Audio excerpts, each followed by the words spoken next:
Good morning. So, another adventure, another morning, and I've made it back to a really cool location I came to a long while ago called Fiddle Rock. And hell yeah, such a lovely location. So I've got this photography trip I've been running up in the northeast of Scotland, and yeah, we're hitting off a few locations, and Fiddle Rock is on most people's must-see list. So yeah, we decided to come check this one out today, and oh my, hell yeah, it is absolutely lovely. So we have just arrived. It's 2 hours after high tide, so you're going to get a sense of what it looks like with the water around it. Last time I came here, the tide was right the way out. That was about 2018, and yeah, here we are now, ready for some serious fun and games. And you're not going to see much now, but just right about there is Fiddle Rock itself. So I'm going to get myself nicely set up and have a little scout around, see if I can find some different compositions to last time. But there's one classic one from here, there's not much else you can really do. So yeah, what an absolute start to the day.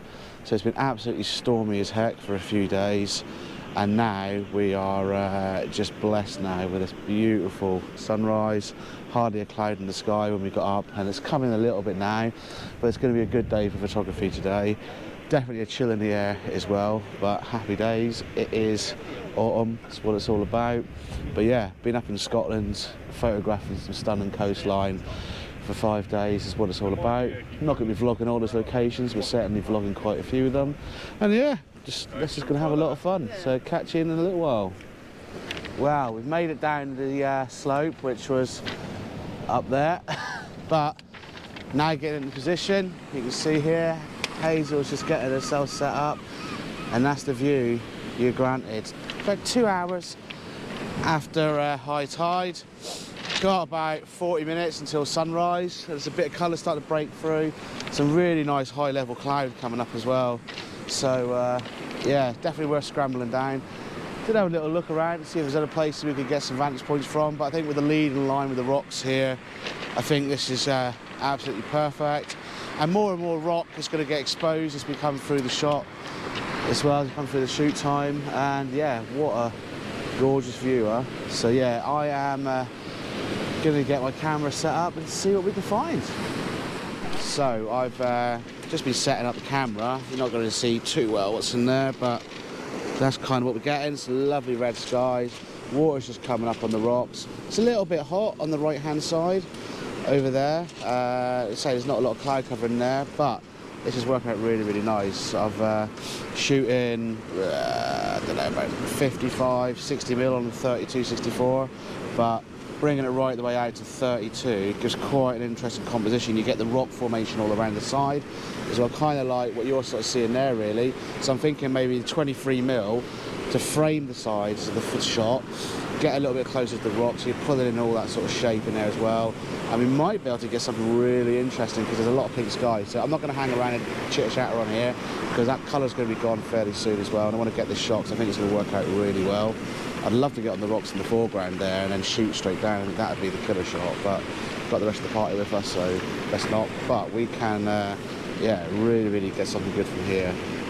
Really chuffed we've got the nice sunrise here, because last time I came here it was absolutely howling with wind, straight down here, sea spray all over the camera and everything. It just wasn't good for the photographer. But I am, yeah, going to jump up here now, get the camera changed over and get ready to shoot some more. So we found this little lobster pot just down at the side here, which is now exposed in the water, and we're just trying to get some waves around it. Oh, here we go, and shoot now. Oh, it's just moved a little bit.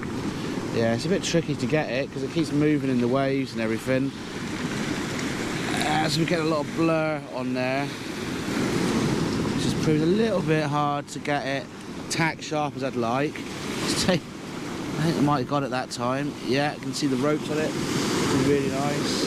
Oh, here we go. Now we've got it. Oh, it's good. And shooting now. That's it.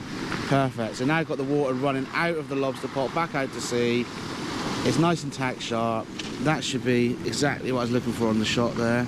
It's a bit So we finished at Fiddle Rock, which is that rock there, and you walk down, so you can see down there. And yeah, we just decided to, well, I decided to come up here, have a little scramble, see what else we could find. And yeah, look at these beautiful rocks and luscious sort of green tops of cliffs as well. We've got Bavin up there shooting away. And yeah, and we've just had a really nice time. So I've got a couple of nice images from here. The sun's a bit bright behind me, I know, sorry about that. But gone for some really wide sort of shots. I've done a panoramic sweeping across. Hopefully this will come out, the panoramic. It's, but yeah, you get these beautiful rock formations down here, look. And I stuck on the 32-64, I used a 23mm, a few different compositions. Just finished a 2-minute exposure as well. So hopefully that's come out looking decent, but it's a little bit windy up here, but nothing to be alarmed about in the slightest. But just checking my 2-minute exposure before I move off from here. Oh yeah, I'm really happy with that. That's the shot I wanted from up here. So yeah, really chuffed with that. So now we're going to go and push a little bit further. We're in no hurry, we've got no set agenda where we've got to go or anything, so we're going to push down here, and the plan is shoot on these rocks down here, potentially leading out to these rocks on here. Can't guarantee anything whatsoever. I don't even know how you get down there, but I'm guessing scramble down there somewhere. Where the camera's sort of looking down there. There's got to be a way down there. There's like a lot of, you can just see down there. It's pretty good. And yeah, just see what we can find. It's nice just to explore these places. You see that one classic shot that we shot earlier on of Fiddle Rock, but there's so much more of this coastline I just want to explore and get to know. It's so different to where I live. It's really, really nice to get out and shoot all this as well. And yeah, just spend the time just enjoying it. And so 5-minute walk that way can be a whole different composition, and that's what I love about the photography, is find these places. Yeah, we go to these honeypot locations and we bag those shots, but I'd normally be on my way home by now if I was back at home, and probably be home by now actually. It's I say it's long gone an hour since sunrise, and yeah, it's just really worthwhile just checking stuff out and see what you can find, and trying different lenses and trying panoramics, and just enjoying it. And the best thing is you've got the sound of the sea as like a nice little backdrop. So I'm going to chip off, go and find the next little bit, next composition, and see what magic we can find. Well, I've pushed around a little bit further from where we started earlier. So Fiddle Rock is that one there. We were just up there. That's where the last bit of the vlog was filmed. So we've come all the way down where I said. And yeah, this bit here is pretty epic. Tide's well on its way out now. High tide was 5:30, 5 o'clock. It's now 9:45. And yeah, these rocks are really starting to show now. Looking really, really good. So I'm going for some like 5-second exposures with the soft grad in there. Yeah, free-stop soft grad in there, and that's just helping to balance everything out on there and getting some really nice movement on there. I think I'm just going to stick in a 10-stop and just go for a much longer exposure, and that's just going to allow me just to get a slightly different variation of this shot here. It's a little bit like, oh, these waves, some of them are getting up pretty high, look, and sort of coming in, but nothing seems to be coming up this far. There's no immediate water up here, so it seems to have been alright for the time I've been here. But yeah, they break up quite a lot. There's a lot of rock underneath there, which you can see keeps popping out as well, with each bit of flow that comes in, each wave. So yeah, it's really, really interesting. So what I'm going to do is try and get some slightly different compositions in here, see what works best. Not ever really seen much from this little bay here, so yeah, it's something different. So I'm going to get that last shot and then move on a little bit more and see what else we can find.